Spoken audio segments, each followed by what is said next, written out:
Nanone kandi reka twizere ko umeze neza kandi ukomeje kuba ugubwa neza mu mirimo uri gukora yose, ari nako kandi tukwifuriza kugira ibihe byiza no koroherwa mu mirimo uri gukora yose ndetse n'iterambere. Ariko nanone ndagira ngo unyemerere turebere hamwe iyi update y'impinduka zimaze kuba aka kanya, akaba ari impinduka zimaze gutangazwa, aho ari itangazo rimaze gusohorwa n'isoko ry'imari n'imigabane mu Rwanda, aho habayemo impinduka ndetse kuri ubu ngubu hakaba hashyizweho umuyobozi mushya. Byose turaza kuba tubikuramburira tunakubwira kandi abandi bayobozi baje kuba bahinduka, nanone ari nako tukubwira impamvu nyamukuru itumye habaho izi mpinduka. Byose turaza kubikuramburira, ari nako kandi tukubwira ngo turaza kuba tunyura mu yandi makuru atandukanye. Turi buze kuza kukubwira amakuru cyane cyane aho turi buze guterera akajisho kuri Repubulika Iharanira Demokarasi ya Kongo, aho Perezida Felix Tshisekedi yaje kuba atera utwatsi ibiganiro bya Doha, ndetse agahita atangiza cyangwa se atangaza ko ashaka ko ibiganiro byose bibahuza na M23 bitazongera kuba birenga i Kinshasa. Byose nibyo tugiye kuza kuba tukuramburira, ariko kandi tunakubwira ngo kanda kuri subscribe, amakuru acukumbuye kandi agezweho niyo uzajya uhita ubona gisohoka ako kanya. Reka nanone kandi dutangire tukubwira ko inama y'ubuyobozi y'urwego rw'u Rwanda rugenzura isoko ry'imari n'imigabane CMA yaje kuba ishyiraho umuyobozi mushya w'agateganyo, aho baje kugira Karekezi Ngabonziza Eric, umuyobozi mukuru w'agateganyo, aho yaje guhabwa inshingano zikomeye zo gukomeza guteza imbere uru rwego rufite uruhare mu iterambere ry'ubukungu bw'u Rwanda, ndetse akaba yahawe umukoro ukomeye nyuma y'uko asimbuye uwari uri muri izi nshingano, ndetse akaba ahawe inshingano zo kongera gukomeza kuzamura ubukungu bw'igihugu muri rusange. Ni mu itangazo kandi ryashyizwe hanze n'uru rwego rivuga ko kuri ubu ngubu kandi mu nshingano ze nk'umuyobozi mukuru w'agateganyo, Karekezi azayobora ikigo muri iki gihe cy'inzibacyuho, ndetse akanashyira imbaraga mu gukomeza gushyira mu bikorwa ibyihutirwa bikubiye mu ntego z'igihe kirekire z'uru rwego rw'igihugu rw'isoko ry'imari n'imigabane, ndetse akaba ari urwego mu mpine bandika CMA, ndetse akaba hagamijwe kandi guteza imbere isoko ry'imari n'imigabane rikorera mu mucyo ndetse rinakora kinyamwuga, kugira ngo hakomeze kuzamura ubukungu bw'igihugu ndetse n'isoko ry'imari n'imigabane ribigezemo uruhare. Karekezi kandi uragijwe izi nshingano agiye muri uyu mwanya asimbuye Tapero Theole, aho yari ari muri uyu mwanya, ndetse akaba aje kuba asimburwa na Karekezi mu itangazo rimaze kuba risohoka aka kanya. Mu mwaka wa 2025 warangiye isoko ry'imari n'imigabane ry'u Rwanda rifite agaciro ka miliyari 6,680 z'amafaranga y'u Rwanda,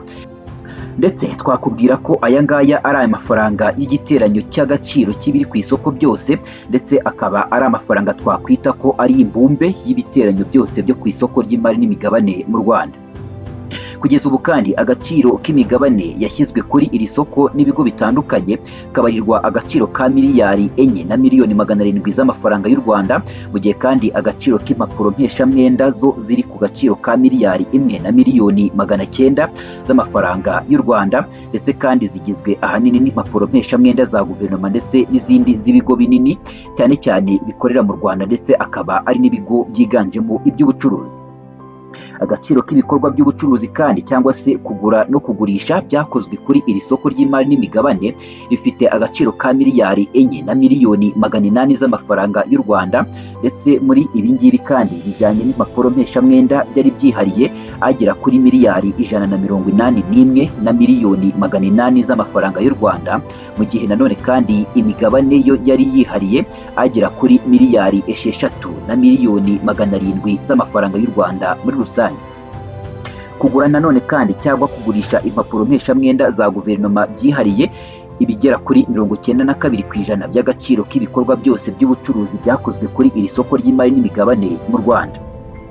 Mu 2025 kandi iri soko ry'imari n'imigabane ryabashije gukusanya igishoro cyagera kuri miliyari 359,2 by'amafaranga y'u Rwanda, ndetse agera kuri miliyari 326 z'amafaranga y'u Rwanda yabonywe na guverinoma y'u Rwanda binyuze mu mpapuro mpeshamwenda zashyizwe ku isoko cyangwa se zashyizwe hanze, mu gihe nanone kandi andi agera kuri miliyari 33,2 y'amafaranga y'u Rwanda yatwawe n'ibigo binini byigenga byashyize ku isoko impapuro z'imari, impapuro mpeshamwenda, ndetse akaba nazo arizo zabashije kuba zivamo aya mafaranga.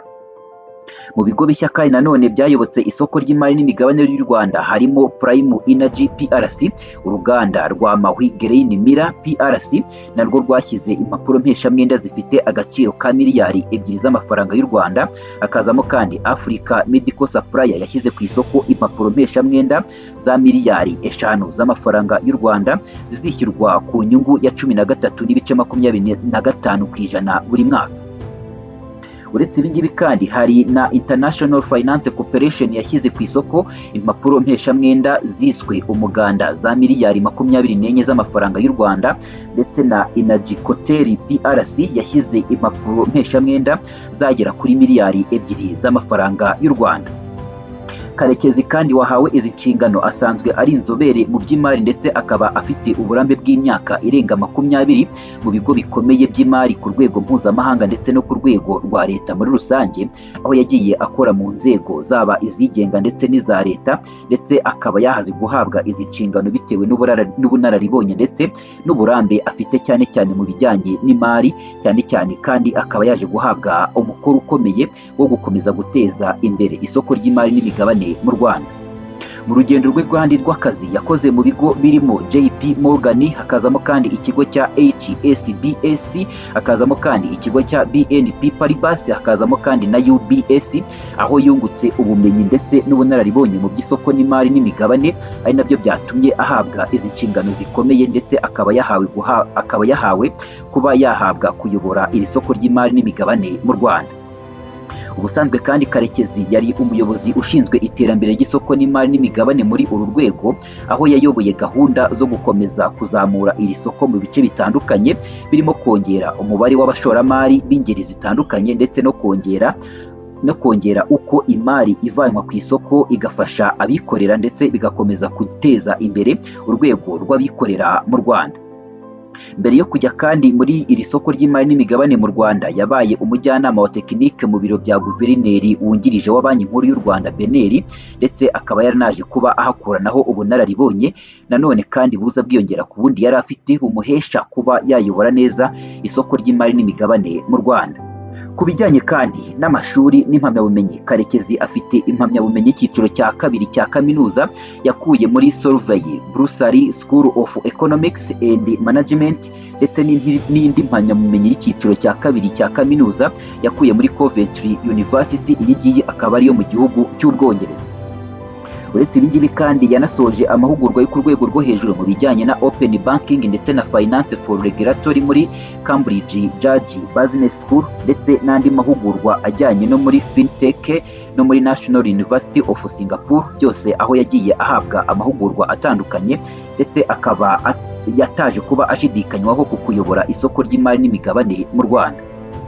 Nkuko twabikubwiye kandi dutangira mu yandi makuru, ngira ngo twakunyuramo gatoya ko Perezida wa Repubulika Iharanira Demokarasi ya Kongo Felix Tshisekedi Tshilombo yaje kuba yanga gusubira mu biganiro bya Doha, aho yaje kuba atangaza ko ibindi biganiro byose bizongera kuba bimuhuza n'umutwe wa M23 ashaka ko bizongera kuba bibera muri Kongo Kinshasa, aho kugira ngo bongere kuba basohoka igihugu bajya i Doha muri Qatar kongera kuganira n'uyu mutwe bamaze imyaka isaga 4 bahanganiye mu burasirazuba bwa Repubulika Iharanira Demokarasi ya Kongo.